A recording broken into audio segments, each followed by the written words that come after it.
میخوای برای حل زیباسازی روبیک آموزش بدم. قبل اینکه شروع کنم پیج من رو لایک کنید، سابسکرایب کنید و زنگ رو روی آل بذارید تا اولین کسایی باشین که ویدیو من رو جدید من رو ببینید. خب برای اول اینکه یک وجه رو بهش دلخواه انتخاب میکنیم. مثلا من قرشی میکنم گروهش وجه آبی در اومد. حالا وجه آبی در اومد، حالا دو طرف، حالا فرق اینجوری بگیرینش اینجوری بگیرینش. اون از تو چرخش میچرخونه دیگه، نباید دستتون رو تکون بدین. مثلا من الان آبی رو میچرخونم، مثلا اینوری براتون میچرخونم، میگم فرقی نداره، اینوری هم الان میشه، اینوری هر زاویه رفت. حالا اینو با این اول سمت راست 1 2 تا میدیم پایین، سمت چپ 1 2 تا میدیم پایین.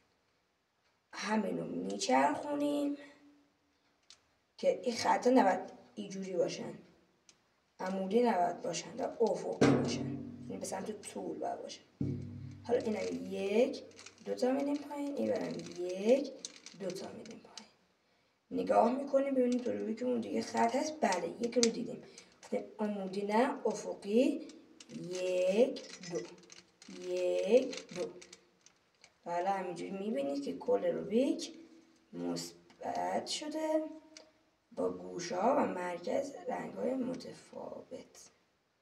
یا یه مثبت یه ضرب در، نگاه مثبت ضرب در. برای حل کردنش دوباره یه وجه دلخواه انتخاب میکنید. مثلا الان همین دستم کدوم وجه آبی سبز اومد، یا این دوتا آبی رو یا این دوتا آبی رو میبریم کنار مرکز آبی. نیاز نیست حرکت اضافی بریم، فقط آبی رو میدیم بالا، این آبی که پایین میاریمش بالا، این آبی هم که پایین میاریمش. دوباره یه خط ساخته شد. حالا این سبز رو میرسونیم به سبز پایین، این سبز رو هم میرسونیم به سبز. حالا دو تا خط سفید رو میرسونیم به سفید وسط، این سفید رو میرسونیم و روبیک ما کامل شد. اگر این ویدیو زیاد حمایت بشه، اول متوسط اگر حمایت بشه، آموزش اینو براتون میذارم، آموزش اینو. و اگر خیلی خیلی زیاد حمایت بشه از این ویدیو، آموزش حل مکعب روبیک 3x رو براتون میذارم. خدا نگهدار. در ضمن سابسکرایب فراموش نشه.